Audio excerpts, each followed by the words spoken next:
The goose that laid the golden egg. The mind that tried to monetize God. The story begins with a farmer who believes he does not have enough. That's always how the dream of separation begins. Not with a crime, but with a question. What if what I have isn't enough? And so, lack becomes the god of this world. The farmer wakes to find that his goose has laid a golden egg. He does not rejoice in the mystery. He immediately asks, "How can I get more?" The ego never receives, it only reinvests. It looks at grace and says, "How do I scale this?" The goose represents the mind aligned with source. It gives without effort, one miracle at a time, because that is the rhythm of love. The daily golden egg was not income. It was intimacy. A quiet reminder that supply was never separate from being. But the ego cannot stand consistency. It wants acceleration, not peace. So the farmer, the symbol of the grasping mind, decides to open the goose. He wants to see how abundance works. He wants to own the formula. He wants to monetize God. And the knife he uses is not metal. It is analysis. It is the intellect saying, if I can understand the cause, I can control the effect. That's what every business plan of the ego is built on. Control the flow, and you can charge for the river. But when he opens the goose, he finds nothing inside. No eggs, no treasure. Because there was never anything in form to begin with. Miracles are not stored, they are streamed. Grace doesn't accumulate, it circulates. The farmer's tragedy isn't greed. It's misidentification. He confused symbol for source.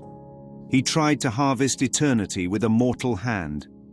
He believed God's giving could be commodified into product, process, or policy. Every idol repeats the same pattern. You see a reflection of love, you clutch it, and in the clutching, you crush it. Because love, once owned, stops being love. The goose was never meant to be profitable. It was meant to be participatory. A Course in Miracles says, to have, give all to all. The ego says, to have, take all from all. One creates a kingdom, the other builds a vault. And vaults, like bodies, have one purpose, to decay in time. The real abundance was not in the eggs. It was in the capacity to trust that another would appear. That is the Holy Spirit's economy. Give, and the giving renews itself. Count, and the counting cancels it. The goose's death exposes the illusion of private possession. You cannot take apart what was created whole. You cannot audit infinity.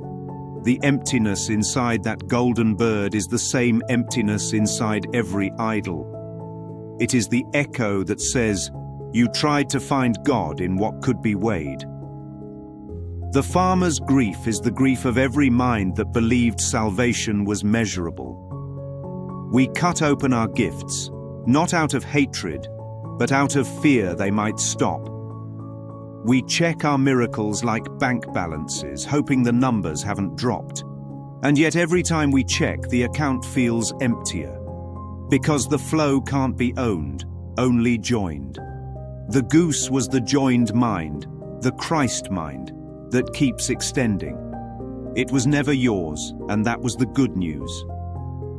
When the farmer realizes his loss, that's the moment of mercy. That's when perception collapses into prayer. He doesn't need another egg. He needs another way of seeing. And that's when the Holy Spirit steps in, whispering the reversal. What if you stopped trying to own what was always yours? In that instant, the golden egg changes meaning. It becomes the symbol of gratitude, not greed. One golden egg is enough because love extended once never ends. You can't multiply infinity, you can only recognize it.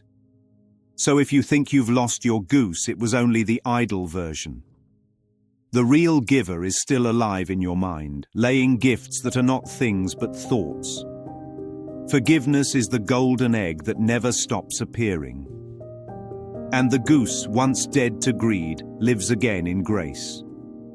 Submitted for your approval. A farmer who wanted to own abundance and discovered that to hold heaven is to lose it. He opened his miracle, found nothing, and for the first time understood everything.